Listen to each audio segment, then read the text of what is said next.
She was not supposed to be in that room. That was the thing about it. Not that she had arrived uninvited, but that her presence made the invitation irrelevant. Victoria Brown had signed in at the entrance under her full name, the one that appeared on documents far more significant than a guest list, and she had taken a position near the window that gave her a clear view of the room without requiring her to exist within it. She wore black. Grief or armor. It depended on who was reading it, and most of the room had not looked long enough to decide. She had been there 11 minutes when her husband picked up a microphone. The room was exactly the kind of room Tae-joon had always wanted to be seen in. Glass walls, Seoul skyline, money dressed as conversation. He stood at the center of it the way he had learned to stand at the center of things. Shoulders relaxed, voice unhurried. The particular ease of a man who has been received well enough times that receiving has become his natural state. Someone near the bar asked, almost politely, where his wife had gone. He didn't hesitate. "We outgrew each other," he said, lifting his glass slightly. "I needed someone who fits this life." A few people laughed, not because it was funny, but because it was easier than deciding whether it wasn't. The woman beside him smiled at the right moment. She always did. Her name was Soo-yeon, and she had the particular talent of people who understand that timing matters more than meaning. The right laugh, the right touch on the arm, the right way of occupying space beside someone powerful so that the power looks like it was always shared. Victoria had watched her for the better part of an hour. She was not a bad person. She was simply a person who had arrived in a story without reading the earlier chapters. 3 seats away, Mr. Choi, an investor who had been there since before the company had a name, before the Seoul office, before any of it, did not react immediately. He had heard versions of that sentence before. He had never heard it spoken in front of her. Near the exit, a man in a dark suit finally looked up from his phone. He had not been watching Tae-joon. He had been watching Victoria.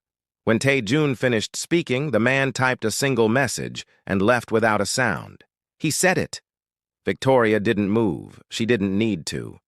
Because for the first time that night, the room wasn't reacting to Tae-joon anymore. It was reacting to what he didn't know he had just confirmed. If you are watching this and you have ever been the person standing near the window while someone else stood at the microphone, stay with this story. Subscribe and don't go anywhere, because what he didn't know he had just confirmed is the part this video is about. She had met Tae-joon in Leygoss. Not Seoul, not a boardroom, not any of the places the profiles would later suggest he had emerged from fully formed. Leygoss in a co-working space in the GRA where the air conditioning was always in negotiation with itself and the ambition in the room more than compensated for the heat. He had been 29, sharp in the way of people who have something to prove and enough intelligence to prove it, and he had been completely lost in a city that did not slow down for confusion. He was there on a consultancy contract, 6 months, renewable, and he carried the particular tiredness of someone navigating a country that requires a different version of you than the one you prepared. She had handed him a charger without being asked. His laptop was dying mid-revision at a corner table. He had looked up with the expression of a man who had not expected kindness from a stranger that afternoon. That was where it started. That small thing. A charger. A socket. The beginning of a habit of her providing what he needed before he knew he needed it. They had built something in those Leygoss years that had no clean name in either Igbo or Korean. It was partnership in the old sense, the kind where one person's ceiling becomes the other's floor, where the line between mine and ours dissolves so completely that when it is redrawn later, neither person can quite remember where it originally sat.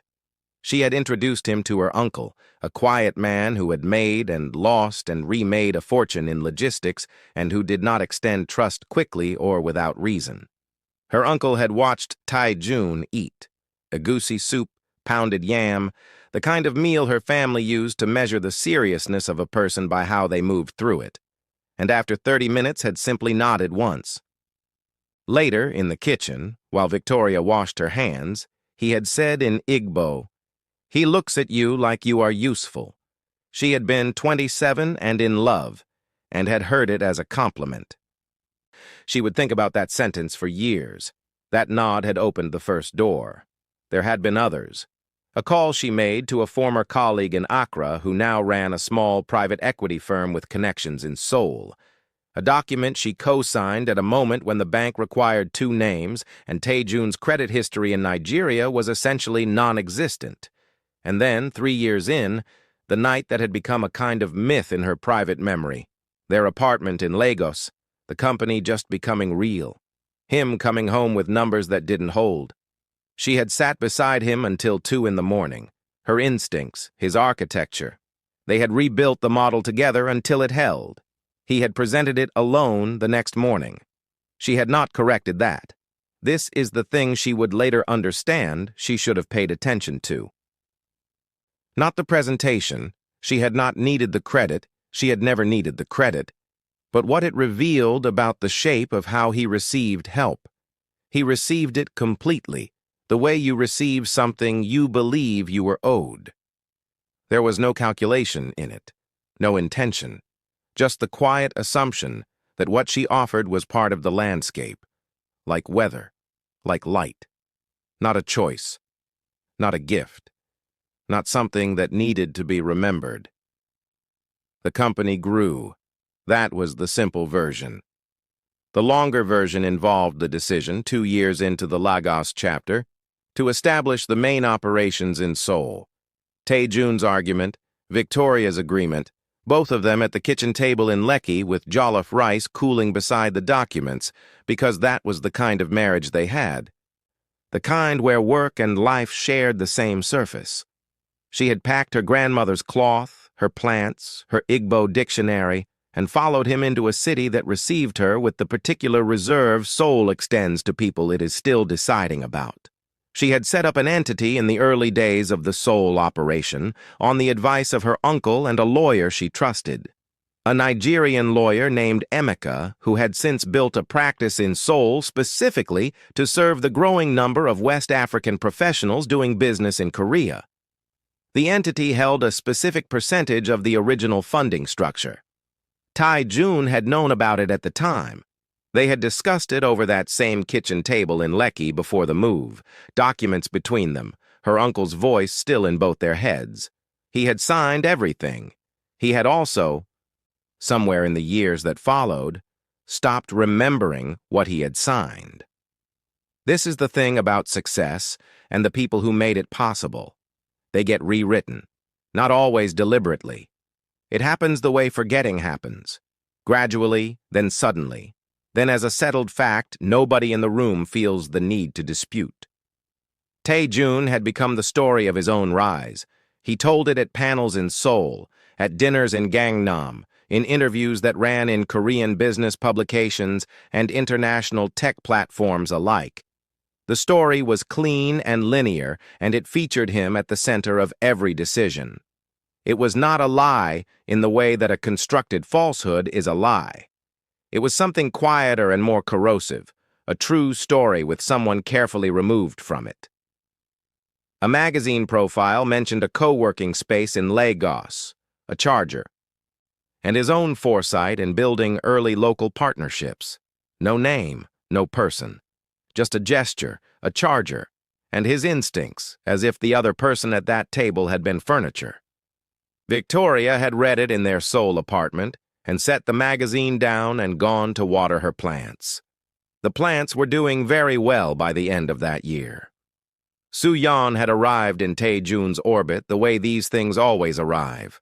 Gradually, in professional contexts that became personal ones, so slowly you could always point to the last moment it was still appropriate and say, it was still fine then.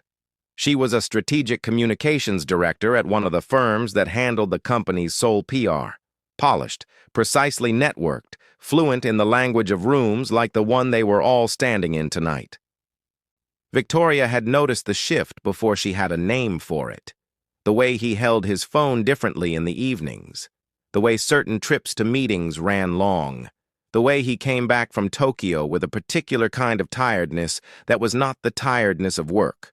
The tiredness, instead, of someone maintaining two versions of themselves and hoping neither would look too closely at the other. She had met Soo-yeon twice at company events. Both times, the woman had been perfectly gracious, the specific graciousness of someone who knows exactly what they are being gracious about. Victoria had matched it. This, too, was a skill. 7 years of being the background of someone else's foreground teaches a person exactly how to hold a room without letting the room hold you. She had not asked Tae-joon. This is important. She had not asked because asking would have made it real, and she was still, at that point, choosing the version of her life where it was not yet real. This is what people who have built something do. They protect the building even when they can feel it shifting. They make small repairs. They sit beside their husband at midnight and say nothing and hope proximity is enough. It was not enough. The separation had come on a rainy Seoul evening. The kind of rain that makes the city sound like static. He had sat across from her and delivered it the way you deliver a thing you have been rehearsing. Carefully, from a distance, with the tone of someone who has decided that composure is the same as kindness. "I think we've outgrown each other," he said. She looked at him for a long moment. "You have," she said. "I'm exactly where I was." He had not known what to do with that, so the rain had continued, and that had been the end of 7 years. What he had not considered, what the mind that is rewriting its own history tends not to consider, was that the entity Victoria had set up in those early Leygoss days was still active. Her name on the original funding structure had not moved. Her co-signature on the foundational agreements was not a thing that dissolved because a marriage did. The building he was standing in now, in this glass room with these people, with Soo-yeon's laugh landing at exactly the right frequency, it had her fingerprints in the concrete. If this is landing somewhere it wasn't supposed to, subscribe before you keep watching. Like this video, because what comes next is the part that changes the room. Emeka had arrived in Seoul 12 years ago from Enugu, built his legal practice on the specific gap between Nigerian business structures and Korean corporate law, and had a face that made people assume he was still waiting for something, when in fact he had already finished what he came to do. He was outside now, in a car, in Gangnam, with a folder that would become significant in approximately 14 days, when the company's major acquisition deal triggered a due diligence review that nobody on Tae-joon's current team was prepared to answer. Inside the room, Mr. Choi walked over to where Victoria was standing. He did not say congratulations. He said quietly, "You know what this deal involves." "I know what all his deals involve," she said. He looked at his glass. "He doesn't know you're here." "He knows," she said. "He's choosing not to look." Silence moved between them for a moment while the room carried on around them. Glass meeting glass, Soo-yeon's laugh arriving from across the space like a cue Tae-joon had been waiting for. "What are you going to do?" Mr. Choi asked. Victoria looked at the space her husband occupied without looking at him directly. "Nothing I haven't already done," she said. She set her glass down, picked up her bag, and walked toward the exit without hurrying, without looking back. She was halfway to the door when Tae-joon finally turned and saw her. She did not stop walking. The drive home was quiet. Her driver said nothing because he had learned long ago that certain silences were not invitations. She looked out the window at Seoul at night. The Han River bridges lit up, the city continuous and indifferent, and thought about the first time she had brought Tae-joon home. Not Seoul. Her mother's compound in Anambra, the mango tree, the relatives who arrived and assessed him with the efficiency of people who have seen many men try to enter a family and are skilled at knowing which ones understand what they are entering. The acquisition deal entered due diligence on a Tuesday, By Thursday, the legal team had found the first thread. By the following Monday, they had found the structure it was attached to, the entity, the name, the original agreements that had not moved in 7 years because nobody had looked at them long enough to know they needed to. Tae-joon called on a Wednesday morning. She let it ring. He called again. She answered on the third call, not because she was ready, but because performing unavailability was beneath her. "You need to explain what this is," he said. No greeting. The voice of a man repackaging panic as authority. "You signed it," she said. "You were there." "That was 7 years ago." "The document doesn't know that." Silence. "Victoria." Her name in his mouth the way it used to arrive when he needed something from her. She noticed it, the way a name can be used as a key. "You said we outgrew each other," she said. "Into a microphone. In front of Mr. Choi, who has known me longer than he has known you." "You didn't say it to me, Tae-joon. You said it to a room, and I was there. You didn't look for me once." He said nothing. "I'm not doing anything," she said, before he could find the next sentence. "I built something. It's still built. Those are different sentences." "We can fix this," he said. And there it was. The sentence that distributed the breakage into neutral territory and placed the repair in shared hands, that managed his portion of the weight downward, the same way every difficult conversation he had ever offered her had managed it. "You know where to find me," she said, and ended the call. The deal collapsed on a Friday. Not dramatically. There was no single detonating moment. It collapsed the way things collapse when their structural integrity has been quietly compromised longer than anyone examined. Gradually, then with a speed that seemed sudden only to those who hadn't been watching the foundation. The acquiring company's review surfaced the ownership question. The question had no clean answer. The clean answer required Victoria's sign-off. Victoria's sign-off was not available on the timeline the deal required. Tae-joon held 2 emergency meetings that Friday. Soo-yeon attended the first. She did not attend the second. He came to her apartment on Saturday morning unannounced. She had moved into it 6 months before the glass room, before the microphone, and she had filled it with things entirely her own. Her grandmother's cloth on the wall, plants everywhere, a life arranged without anyone's permission. When she watched him on the entry camera, she made a decision in 4 seconds. That refusing to open the door was a form of theater, and she was done with theater. He looked tired in a way that had nothing to do with work. She let him in, did not offer tea, sat across from him at her table and waited.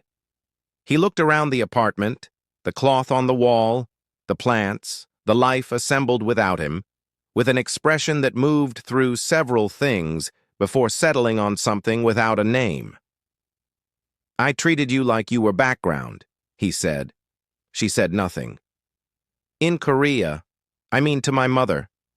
When she asked about you, I always told her you were the reason any of it worked. I always said that." "To your mother," Victoria said. "In private. In Korean, which I don't speak well enough to have caught it in the moment." "To a woman I met 4 times." She was not raising her voice. There was no reason to. "You told your mother. You told a room full of people you outgrew me." He had no answer for that. "I loved you in a way that cost me things I cannot get back," she said. "I was present in places you never acknowledged. I signed things when your name alone wasn't enough. I sat beside you at 2 in the morning when the numbers didn't work, and I never asked you to remember I was there." She looked at him directly. "I didn't build that entity to punish you.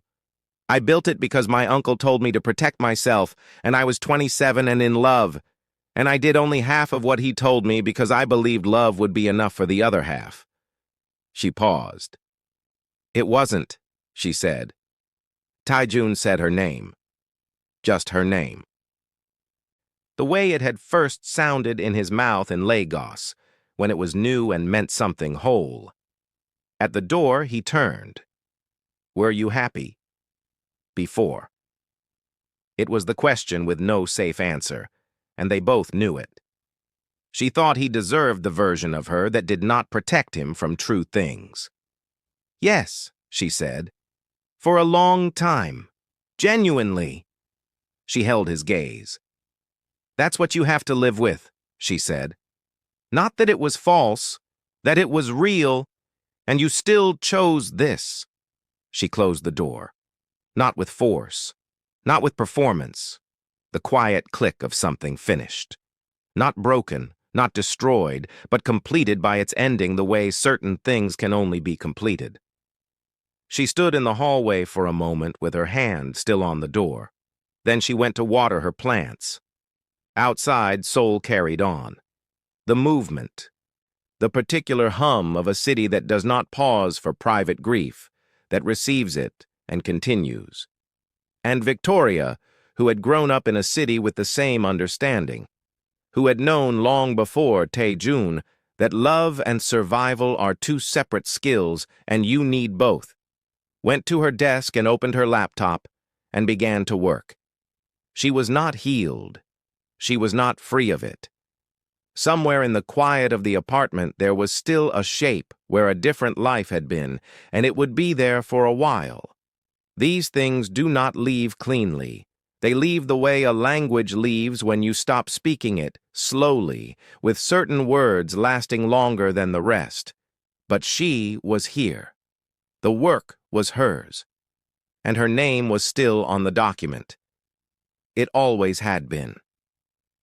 If you recognized something in the silence, in the staying, in the slow wait of a love that was real and still not enough, subscribe so the next story finds you. Leave a comment and tell me which moment stayed with you. Like this video so it reaches the person who needs it. These are the ones that don't get told loudly. They rarely do.